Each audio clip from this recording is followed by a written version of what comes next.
Good evening. I am Manali Chakraborty. Welcome to our today's webinar on behalf of Modok Trainer Academy. Today's topic of discussion is philosophical quest of happiness from perspective of Aristotelian ethics. The eminent speaker of this discussion is Dr. Aditi Patra. She is working as an associate professor in the Department of Philosophy, Hooghly Mohsin College, under the Department of Higher Education, Government of West Bengal.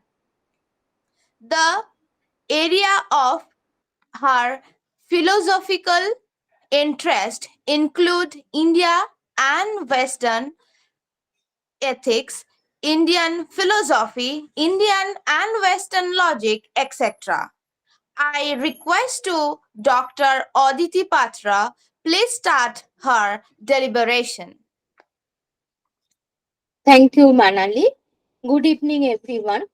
Today I am going to present my paper, A Philosophical Quest of Happiness, from the perspective of Aristotelian ethics. First of all, I would like to offer my gratitude to Mr. Ganesh Modok, the CEO of Modok Trainer Academy, who actually has invited me to present this lecture and obviously given me this wonderful opportunity to present my paper in this online platform. It's really been a delightful experience for me. I would also like to thank Dr. Gargi De for her cordial invitation and of course all the team members of Modok Trainer Academy. Thank you all. And of course, last but not the least, I would also like to thank all the listeners who are assembled here to hear something from me. Now it's time to present my paper. I would like to request to show the first slide of my PPT. The title of my paper is A Philosophical Quest of Happiness from the Perspective of Aristotelian Ethics. Right from the ancient age, man has been struggling for existence and further as an extension quality of life. This paper attempts to present the genuine philosophical outlook of the ultimate end in life from Western ethical perspective, especially from the ethical perspective of famous Greek philosopher Aristotle, which is enduring to the best of the capacity to guide the humanity, or rather, save it from illusions and deception. In this paper, my intention is to highlight some of the ethical thoughts of Aristotle's ethical concepts, following one of his famous texts, Nicomachean Ethics, in the context of his general philosophical system regarding happiness. Aristotle regards human life as consisting of the pursuit of ends, and his main object is to discover the nature of the end or ends at which man ought to aim. He describes the end as eudaimonia. In this context, in the first section, the structure and subject matter of the Nicomachean Ethics has been explained. In the second section, the concept of eudaimonia has been explained. Whether this concept of eudaimonia can be translated as happiness or not has also been discussed in the third section. In the concluding section, I am trying to investigate the answer of the question: is there any purpose of the discussion of Aristotelian ethics in modern socio-philosophical scenario? The philosophical outlook of happiness indicates an ardent desire for living with a purpose. Many philosophers have insisted on the necessity of a moral philosophical platform for gaining happiness. In fact, enthusiastically, they have raised its status by considering it as the main goal of life. Usually, some philosophical thoughts are intertwined with the spiritual interpretation of happiness. Scientifically or rationally speaking, it is the result of our acts, but it is never in itself an object. From the Western philosophical outlook, we have ample proof to show that the philosophers are heavily relied on the acts performed and the intention behind those acts.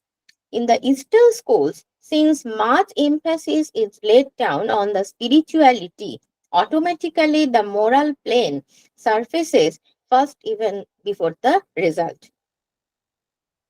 Therefore, the concept of happiness has been explicated much on the pragmatic level. The closest link to happiness is from morality based satisfaction, and that is always considered as the highest good, irrespective of Western and Indian perspective. Right from pre-Socratic periods, philosophers have been struggling to present a universal path which can lead all to happiness, but unfortunately, none could reach to the desired end. With the turn of a century, usually the priorities for a nation change. And so, even in case of individuals, there is a marked difference in the outlook. The upcoming generations seem to be more well equipped on the materialistic plane, and obviously, their approaches on or the methods of analysis towards the competitive world would be quite different. It is a proven fact that the age old ethical and moral principles are not workable totally in the present context, and therefore, an honest revision is a must. At the outset, it would be a fair idea to understand the layers or levels of happiness along with the characteristics associated. With the advancement in life, passing through the phases like childhood, youthful years, and old age, the very concept of happiness changes drastically. It seems happiness begins at the physical level and then passes through the emotional and lastly spiritual stages. But this again cannot be claimed to be compulsory or a guaranteed path for everyone. Next slide. The corpus of Aristotle's ethical works contained three treatises having the name Ethics, the Nicomachean, named from Aristotle's son Nicomacheus, and the Eudemian, named after his pupil Eudemus. At one time, the latter was believed to be the work not of Aristotle, but of his pupil Eudemus. But some recent works have shown that the Eudemian ethics belongs to a stage of Aristotle's thought, in which he stood nearer to Plato and to his own early dialogues than he did when he wrote the Nicomachean Ethics. This being so, the titles are probably to be explained by the fact that the two works were edited respectively by Eudemus and by Aristotle's son Nicomacheus. The later of the two may probably be assigned to the latest period of Aristotle's life, the period of his headship of the Lyceum, that is to his 50s or 60s. The third treatise on ethics, Magna Moralia, included in the standard edition of Aristotle, was put together by later compiler who drew heavily on Aristotle's genuine works. In this paper, the concentrations have been made on only on the text Nicomachean Ethics. Next slide. Now the question is, what does the text Nicomachean Ethics consist of? The plan of the work is not altogether simple. The first four books form a natural sequence. Book 1 deal with the nature of the good for man and finishes with the division of the faculties of man. Book 2.3 to 3.5 gives a general account of it, and 3.6 to the end of 4 discusses particular moral virtues in detail. Book 5 to 7 are according to the ancient tradition, common to the Eudemian and the Nicomachean ethics. Book 6 discusses the various forms of intellectual excellence. 7.1 to 10 discusses two conditions which lie between virtue and vice. 7.11 to 14 is a discussion of pleasure. Book 8 and 9 on friendship do not form an essential part of a treatise on ethics. And certainly, so full a treatment of it seems out of place. Book 10 is the treatise on eudaimonia or well being, forms a fitting conclusion to the work. Now, this is the structure, and now the subject matter. What is the subject matter of Aristotle's Nicomachean Ethics? Actually, his Nicomachean Ethics is the first systematic treatment of ethics in Western civilization. It belongs in the tradition begun by Socrates and advanced by Plato, a tradition that stresses both upon the supremacy of man's rational nature and the purposive nature of the universe. Within this framework, the ethical theories of Aristotle and his teacher Plato stand in sharp contrast.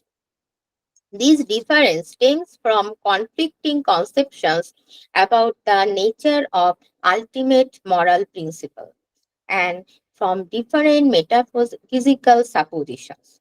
According to Plato, the quality of goodness is universal in the sense that all good things are good is precisely the same way.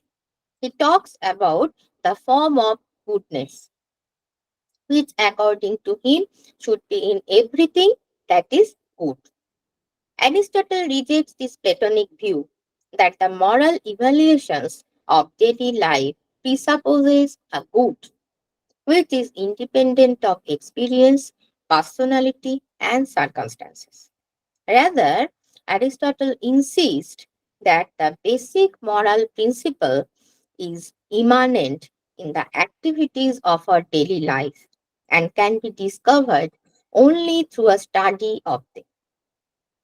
Aristotle laid a lot of emphasis on the universally acknowledged virtues.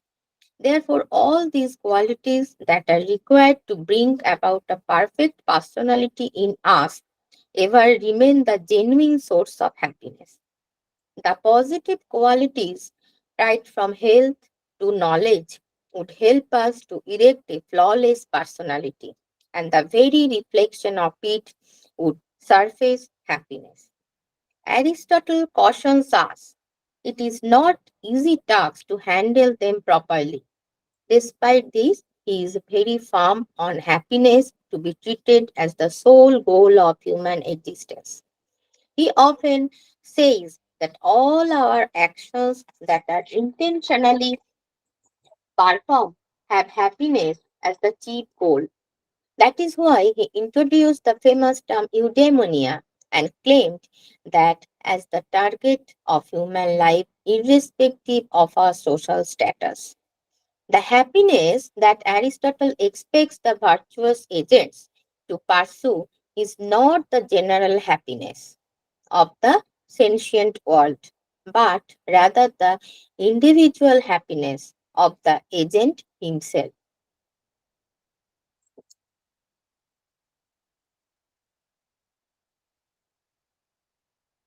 Aristotle says, next slide,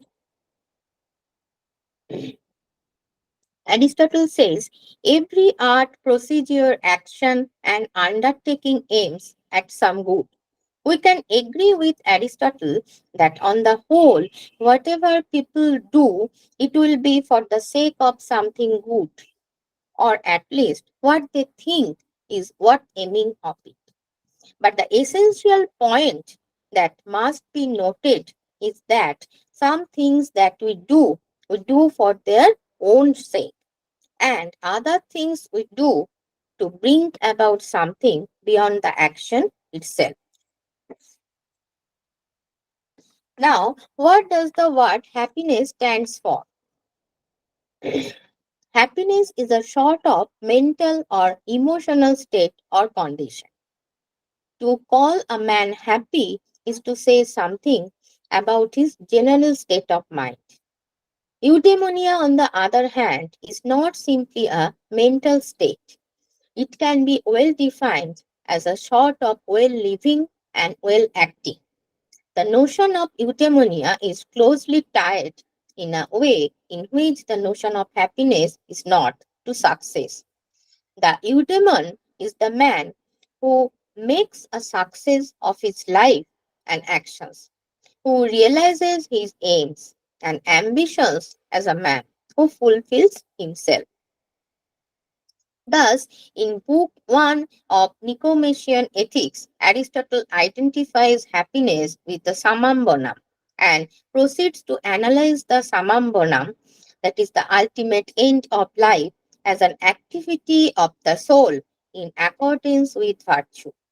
Then in Book 10, he specifies the activity in which happiness principally consists in contemplation. Soul or psyche is simply to be alive or animate. Activities of the soul are things which living creatures by their nature can, and inanimate by their nature cannot do. An activity of the soul in accordance with virtue is revealed as an excellent performance of whatever task is typical of a living creature. And since we are concerned exclusively with human souls, we can specify the living creature as man.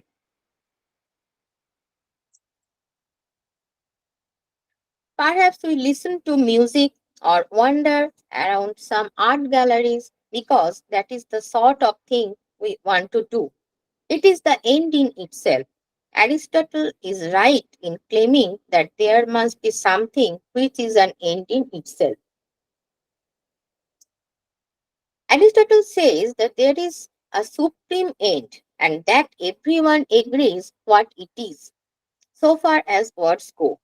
This is considered as eudaimonia in Aristotelian ethics. Aristotle tells us that everyone agrees that eudaimonia means the same as living and faring well. In Nicomachean Ethics, he writes in the page, in the paragraph 1905a 19 to 20. So to say that somebody is eudaimon is the very same thing as to say that he is living a life worth living. To call someone eudaimon is to judge his life. Aristotle further expresses the fact that when one should be called as eudaimon, it is a forecast based on a favorable start, not a final judgment. This notion of eudaimonia is something very different from our ordinary concept of happiness. But in order to be a eudaimon is to live a good life. We must not interpret this saying as a moral judgment. Aristotle himself holds that the best life will be one which exhibits excellence of character.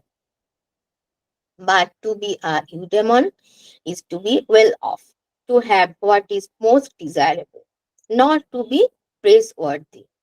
Just as a game player will probably find his games more satisfying if he plays without cheating, so with his life as a whole.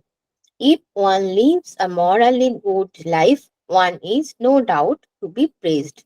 If one lives a eudaimon life, one is to be congratulated. Aristotle frequently makes the distinction between what is to be prized and what is to be praised.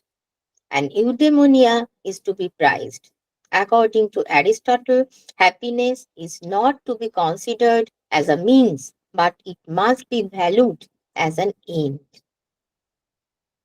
In modern days, one may ask the question, how ought I to live?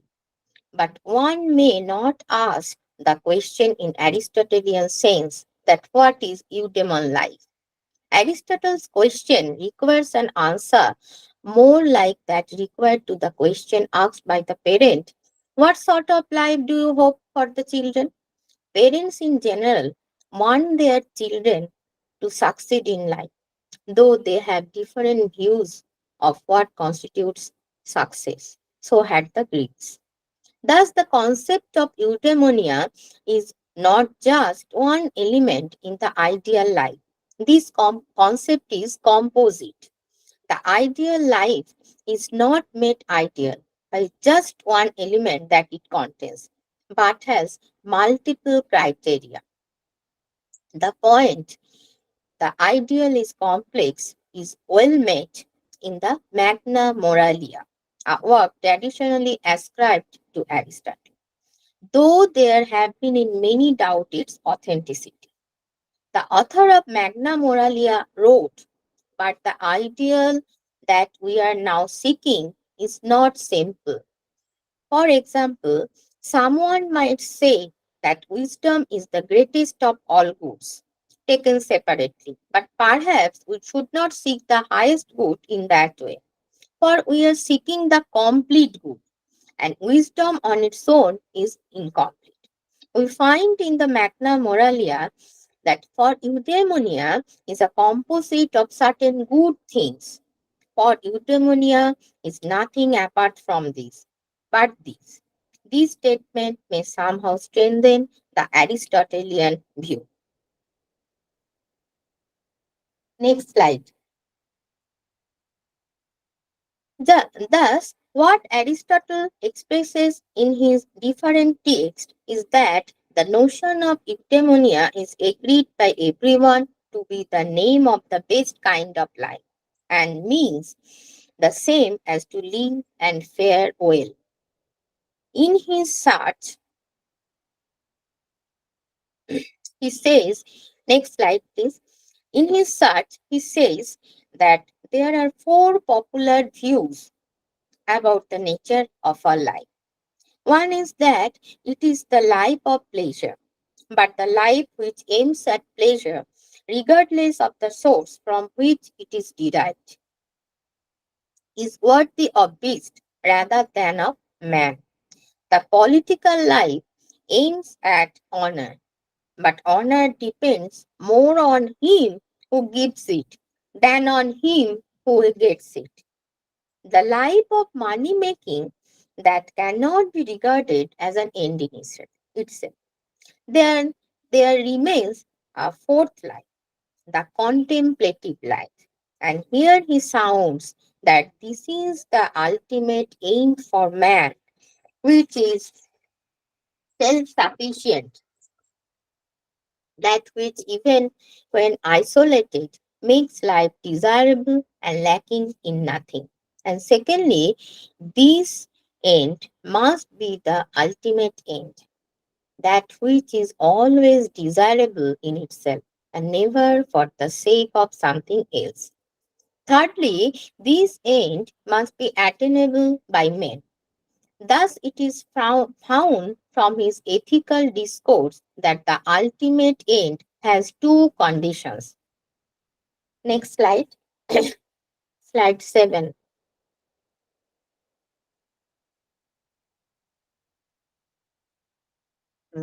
7 and 8. Thus, human good turns out to be activity of soul in the sense either of being obedient to a rational principle or of apprehending such a principle. This is very important in Aristotle's ethics.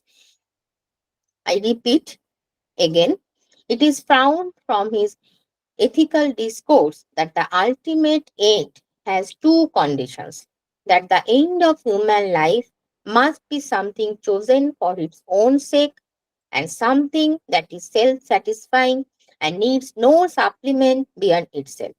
Thus, human good turns out to be activity of soul in the sense either of being obedient to a rational principle or of apprehending such a principle.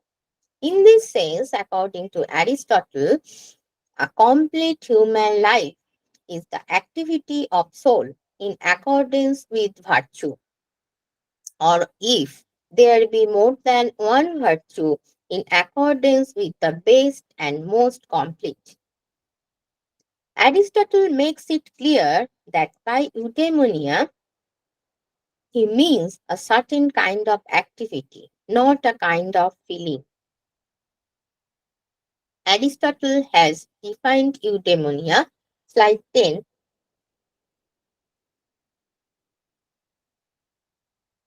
as an activity of soul in accordance with virtue. The happy life is thought to be virtuous. If happiness is activity in accordance with virtue, it is reasonable that it should be in accordance with the highest virtue. A man is happy, according to Aristotle, if and only if he frequently performs with some success the most perfect of typically human tasks. Whether now uh, Aristotle has defined eudaimonia as an activity of soul in accordance with virtue. If happiness is activity in accordance with virtue, it is reasonable that it should be in accordance with the highest virtue. Whether it be reason or something else, that is this element which is thought to be our natural ruler and guide to take thought of things noble and divine. Whether it be itself also divine or only the most divine element within us. The activity of this in accordance with its proper virtue will be perfect happiness. That this activity is contemplative, we have already said. According to Aristotle, happiness in the highest sense is the contemplative life. Now, what is contemplation? The Aristotelian contemplator is a man who has already acquired knowledge, and what he is contemplating is precisely this knowledge already present in his mind. Contemplation is something like a review or survey of existing knowledge. Now, if we examine the reason that Aristotle gives for the account of eudaimonia, we shall find that for the most part they are common sense and widely held consideration. We may construct the argument in the following way. First argument, the worthwhileness of a type of life must depend on the actions, sorry, must depend on the actions it contains rather than merely on the abilities and character that it manifests.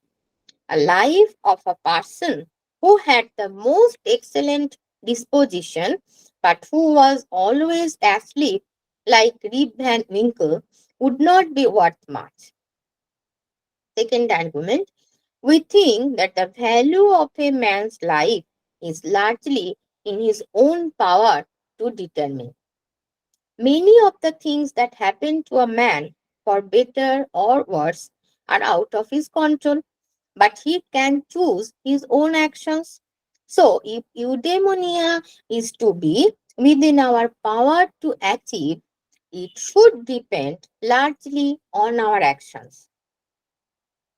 The three types of life that Aristotle mentioned earlier, commonly put forward as candidates for supremacy, are the life of sensual pleasure, the life of involvement in the affairs of one's country, and the life of theoretical contemplation. The first of these is the aim of a mere animal, that is sensual pleasure. The other two must include activity involving the use of reason, either practical or theoretical. So, from this preliminary sketch of eudaimonia, according to which its central criterion is activity exhibiting excellence and involving the use of reason, the bulk of the rest of the Nicomachean ethics derives. The key terms are action, excellence, and reason. In Book 2, Aristotle discusses excellence of character. In the first part of Book 3, and again in the earlier part of Book 7, he will discuss action and responsibility.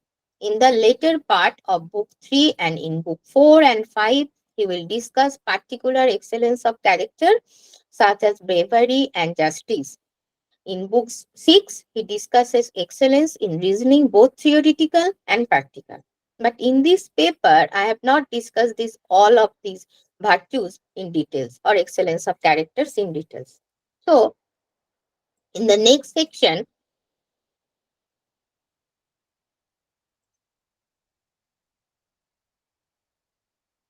we are discussing about the three types of human excellence. Aristotle recognized three types of human excellence: bodily excellence, excellence of character, and excellence of intelligence.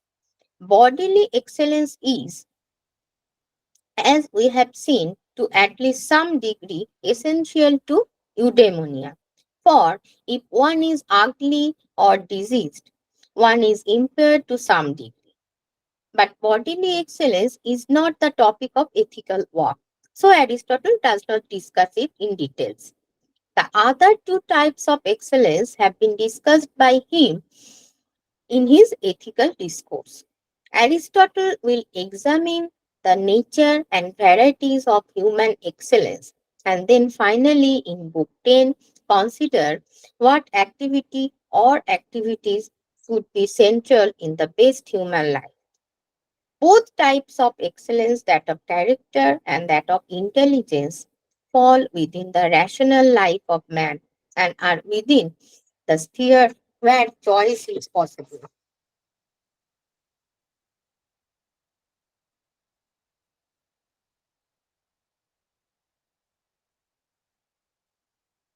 Next slide. Thank you. Aristotle holds that excellence of character is a disposition to feel and display the right degree of emotion on each occasion, and as the occasion demands, and that this disposition is a mean between being too much disposed and too little disposed to feel and display any emotion. In the mean, one will feel and display each emotion at the right times and not too often or too infrequently, with reference to the right matters, towards the right people, for the right reason, and in the right way. So, these all are the conditions.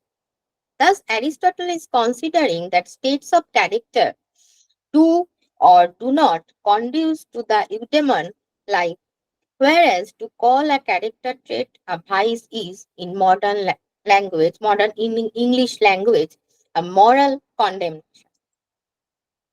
We must be careful about our understanding of the expressions of good character and bad character.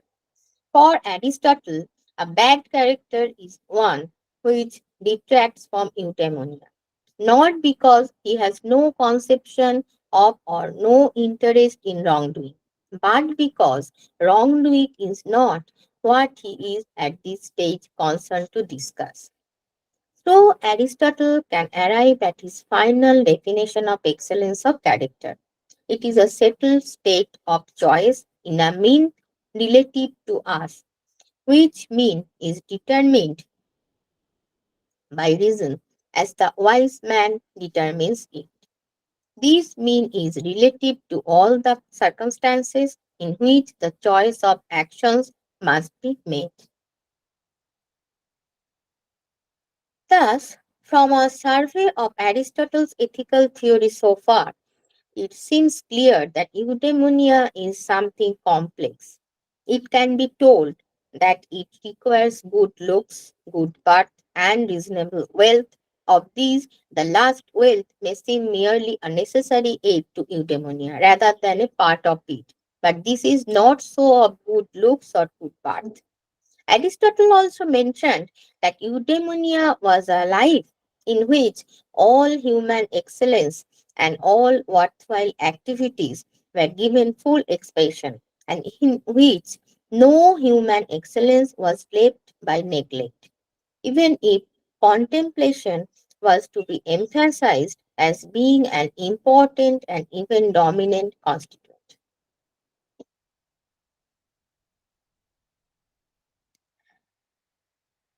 Now, the question is the common sense view of happiness somehow resembling the concept of eudaimonia?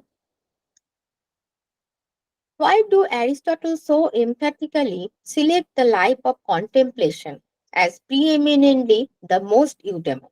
He tells us that the life of contemplation is most like the life of God, and that is the supreme eudaimon being.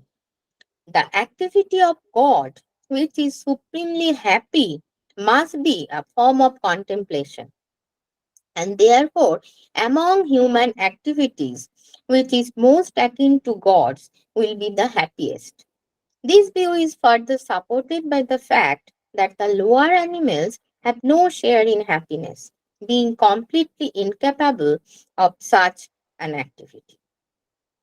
The life of God is altogether happy, and that of man is happy in so far as it contains something that resembles the divine activity. But none of the lower animals is happy because they have no way of participating in contemplation. Thus, happiness is coextensive with contemplation, and the more people contemplate, the happier they are, not incidentally, but in virtue of their contemplation, because it is precious. Theoretical wisdom is the excellence in the field of knowledge of things necessary and unchanging.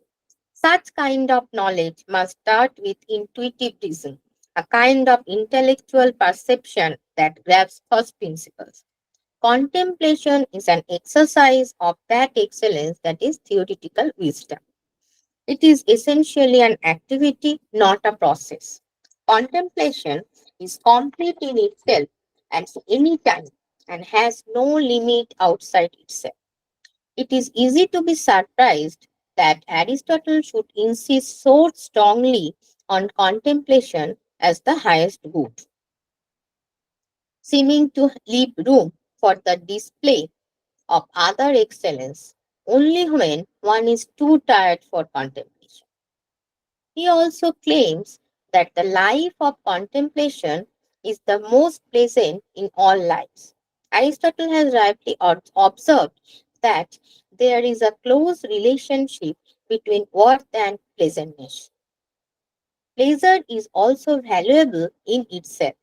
Nobody thinks that one should have an ulterior motive for seeking pleasure. But if hedonism is the doctrine that pleasure cannot be the sole good, since pleasure with wisdom is better than pleasure without wisdom. According to Aristotle, an activity is more pleasant if it is more worthwhile, not more worthwhile if it is more pleasant. Aristotle recognizes the life of activity in the state, exercising one's ethical excellence as a form of eudaimonia, but it is clearly for him a second choice. Within such a life, he does not recognize that the daily round and complete task should furnish all we ought to ask. Such a life is more rewarding, more eudaimon if one accomplishes great things, and for that one needs money and power. A life, Aristotle explains, is more worthwhile, is full of accomplishments than if it fails to display the more aristocratic excellences.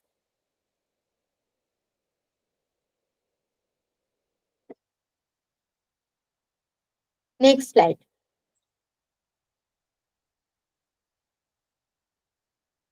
Now it is observed from the above fact that the ethical discourse of Aristotle is not full of mere theory, but also action that matters. If we understand more about the human excellence of character, of theoretical and practical wisdom, of the nature of the weakness of the will, all to the good, but this understanding is not something to be prized for its own sake. It is knowledge which should lead and compel a person towards a good life. Next.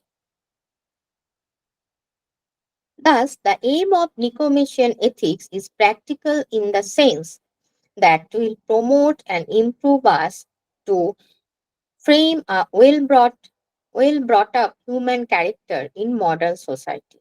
It is observed that Aristotle mentions three things through which we become good, and these are nature, habit, and teaching. There is nothing we can do to ensure the presence of the first. That belongs to the truly fortunate through some divine causality. As regards the third, teaching that will only effective with those whose soul has been prepared in its habits to enjoy and hate in a beautiful way. Teaching, therefore, requires prior habituation. Thus, the human character must first be disposed to virtue and already be in love with the beautiful if teaching is to have its effect. But the only way to achieve this is through proper training from childhood. In this way, to attain the ultimate happiness, which is the summum bonum of our life, one should go through the moral training as well as social training. Aristotle has laid a lot of emphasis on the universally acknowledged virtues. Therefore, all these qualities that are required to bring about a perfect personality in us ever remain the genuine source of happiness. The positive qualities, right from health to knowledge, would help us to erect a flawless personality. Aristotle cautions us it is not an easy task to handle them properly. Finally, the various efforts out in by all irrespective of the social stratum is only to achieve happiness only. He often says that all our actions that are intentionally performed have happiness as the chief goal. That is why he introduced the famous term eudaimonia and claimed that as the target of our human life, irrespective of our social status. Aristotle summarized this manifold excellence in his famous doctrine of the golden mean, wherein he thinks the happy man, the virtuous man, is he who preserves the golden mean between the two extremes of ignoble conduct. He is the man who steers the middle course between the faults that threaten on either side to wreak his happiness. But later, Aristotle admitted that the doctrine of the mean should be applied to particular virtues, that is, particular excellence of character.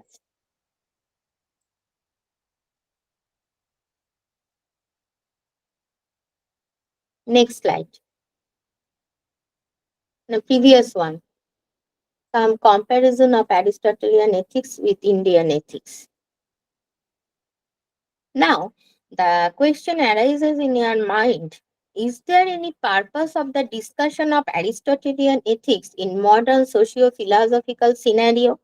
Whether Aristotle's exposition on happiness is somehow similar to the Indian approaches?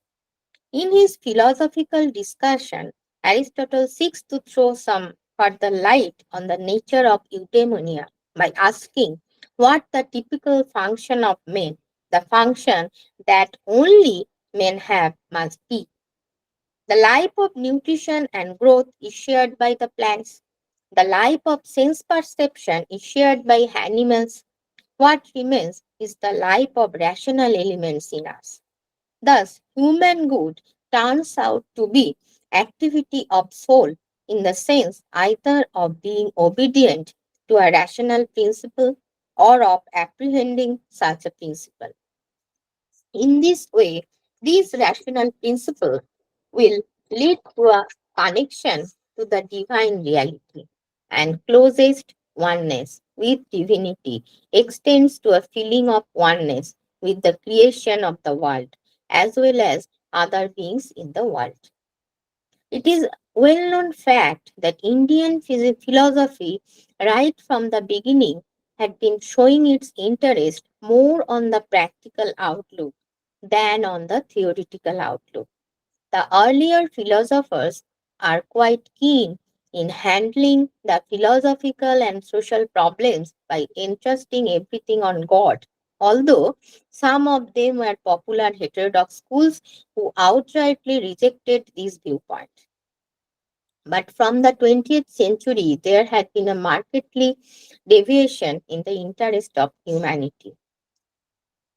In the case of Dvaita philosophical school, we need to train our mind to hold on to good thoughts, and obviously, for that, the necessity of having a thorough control of mind is strongly recommended. It would always be mandatory for us to keep a check on the thoughts to reach the state of supreme bliss, what is called ananda. Vishishtadvaita school recommends a total surrender to the divine, whose grace can lead us to the path of happiness. In this paper, it is not possible for me to discuss the thoughts of every philosophical school in details. However, it can be said that in Indian tradition, there is a further differentiation between the three pathways leading to the different types of happiness. That is Sukha, that is the path of prayers, pleasant or pleasure, shreyas, good, and nishreyas, ultimate good. The underlying idea is that of a concomitant scope for willpower to choose amongst these paths by following a lifestyle which may lead to a specific kind of outcome. Nishreyasha is the path which is supposed to lead to liberation and to ananda. It requires going beyond ethical and aesthetic pleasures, cultivating anashakti, that is not at non-attachment, and shamata, that is equal mindedness to outside circumstances, developing self-mastery by yogic practices, discovering swadharma, one's own dharma or duty, and finding meaning, joy, and excellence in it. Further, it requires uniting with one's inner being, that is Antaratma, and cultivating devotion to divine personality, that is Bhakti. Once we connect with the divine, naturally our inner Shabhav, along with Ananda, unfolds itself. Among the three temperaments, that is Sattiko, Rajasiko, and Tamosiko, the Sattiko nature can definitely assure us of true happiness because it emerges out of simplicity and virtues voluntarily adopted. This is somehow similar, I think, to eudaimonic approach as discussed by Aristotle in Nicomachean Ethics, who emphasized realizing one's true self by engaging in activities that promotes one's highest potentials and living with values. The path of goodness or shreyas is one which involved balanced pursuit of three purusharthas: duty, that is dharma, wealth, artha, and desire, come. When people were asked about their preferences for happiness, they seemed to choose a combination of activities to experience happiness. And these activities fit the definition of either hedonistic or prayers or eudaimonistic. kind of pathway. I think the choice of these activities was dependent on the context and situation, but on an average, people preferred those activities which might be categorized as shreyas or eudaimonic pathway, whereby they give importance to relationships, meaningful activities, duties, and living with values. It was also found that taking a Shreo pathway, which was associated with happiness. On the other hand, Preo, that is pleasure, Preo kind of pathway with frequent engagement in hedonistic activities and ignoring meaningful eudaimonic activities was associated with negative emotions. Now, wherein lies the newness of Aristotle's ethics? Next slide. Human good turns out to be activity of the soul in the sense either of being obedient to a rational principle or of apprehending such a principle. In this way, this rational principle will lead to a connection to the divine reality, and the closest oneness with divinity extends to a feeling of oneness with the creation of the world as other being in the world. This is very important.